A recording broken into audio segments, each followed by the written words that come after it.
Soy curls. These things are an excellent source of plant-based protein. And compared to other fake meats, these soy curls are actually very minimally processed. They're a great whole food option for protein. They're low in fat, they're environmentally friendly, and they're rich in essential nutrients like iron, calcium, and fiber. But here's the problem. They actually don't taste that good. And that's why I have today's video, which is how to make soy curls taste good. Because they can be delicious if they're cooked the right way. And let me show you how. Now, if you've never cooked with these before, you may be asking, where in the world do I even buy these? And truthfully, unless you go to a specialty grocery store, the easiest place is on Amazon or just online somewhere. I'll leave the link for the larger pack because I think it's a lot cheaper if you buy them in bulk than just one at a time. And if you learn to cook them right, then it's worth the bulk price. Now, soy curls come dehydrated. So the very first step is to hydrate your soy curls. This process takes about 10 minutes and you can use water or broth. These will soak for 10 minutes. Now, there's a lot of opinions on whether to soak the soy curls in broth or water. And my opinion is honestly, the only time you really need broth instead of water is if you're making like a chicken flavored soy curl or a beef flavored type of soy curl. Then you would use like a chicken free veggie broth or a beef free veggie broth instead. Otherwise, just use water. You'll be fine. While the soy curls cook, I'm gonna go ahead and put together the sauce from this slow cooker shredded chicken slider recipe. I think it's delicious and it also goes really well with soy curls. In this bowl, I'll add 1.5 teaspoons of seasoned salt. You can use the light version if you're trying to go less salt. Then we'll add about 1/2 teaspoon of pepper and 1 tablespoon of dried oregano, 1 tablespoon of Dijon mustard, and 1/3 cup of maple syrup. Mix everything together, and here's our sauce. While the soy curls are hydrating, you'll also want to chop up 1 medium onion. I love my chopper.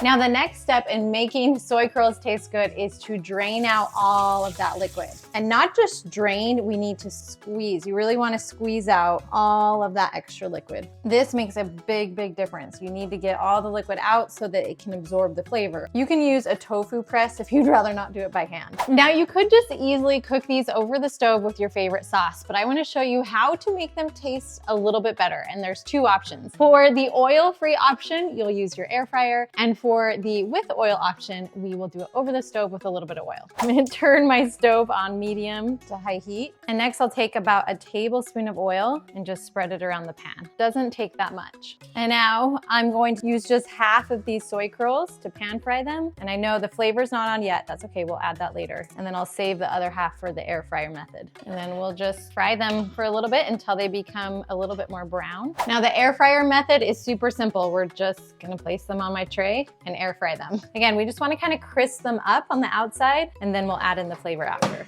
I'm gonna do it at 400 for about 7 minutes. Hey, real quick, have you checked out my free 1-week meal guide? It's linked below and it is full of delicious whole food plant-based recipes for 1 week, and I even include the shopping list. So if you haven't grabbed it already, make sure to click on the link below and grab it today. It's free. Did I mention it's free? It's free. Now, we air fry or we pan fry for the texture, not necessarily the taste, but to get the texture right. So it's a little bit crispy on the outside, juicy on the inside. Then we add the flavor later. Of course, you can skip air frying or pan frying. We just do this for the texture. So if you don't care about that added benefit in the texture, then skip it. Totally fine. Let's add in the flavor. We'll use 6 cloves of garlic, which is about 3 teaspoons of my minced garlic, and then our chopped onion.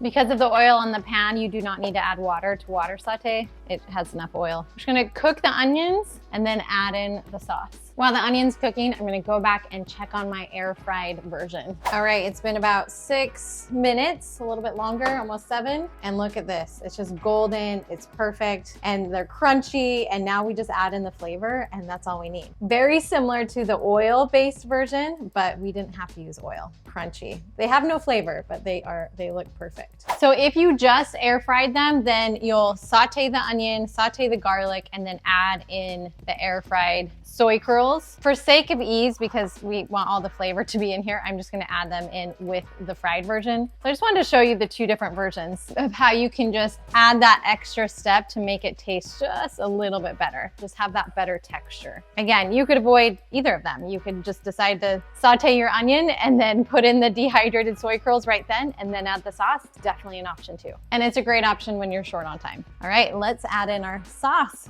And then we'll cook everything together for a couple more minutes. Similar to the slider version, you can also add everything together in your crock pot and just cook it that way too, after you have rehydrated the soy curls. Now I want these flavors to marinate in a little bit more, so I'm gonna actually turn down the heat and just let it sit for another 5 minutes. It's important to note that this is a very subtle flavor. If you want more flavor, then double the sauce if you want to add more to this. But if you just want this subtle, sweet, salty flavor, then this is it. All right, now let's put the soy curls on a yummy sandwich. So I'm gonna take my bread. I've already toasted my bread, and I'm adding my cashew spicy mayo sauce I made the other day. And we'll just spread it across. You can use any type of mayo you want. We'll put on our lettuce. Again, you could just eat this with dinner. You could eat it with potatoes.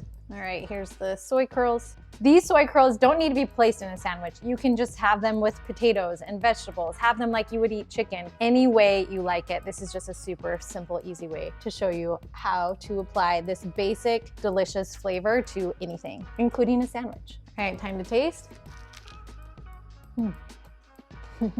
It's great. It's great to have on hand for things like sandwiches. Soy curls work great on sandwiches, in casseroles, at the side of your dinner plate. No matter how you do it, just follow these simple steps and then add in a delicious sauce. And here's the biggest secret of all. Any sauce that tastes delicious on tofu will also taste delicious on soy curls. So follow any of your previous tofu-based sauce recipes, add it to your soy curls, try it out. It's a great way to mix things up. Soy curls also work great for fajitas and for any Mexican style dish with all of those seasonings as well. If you like this video today, make sure to check out these other videos where I have other soy curl recipes, including the high protein sandwich video and the sheet pan meal video as well. I take pictures usually.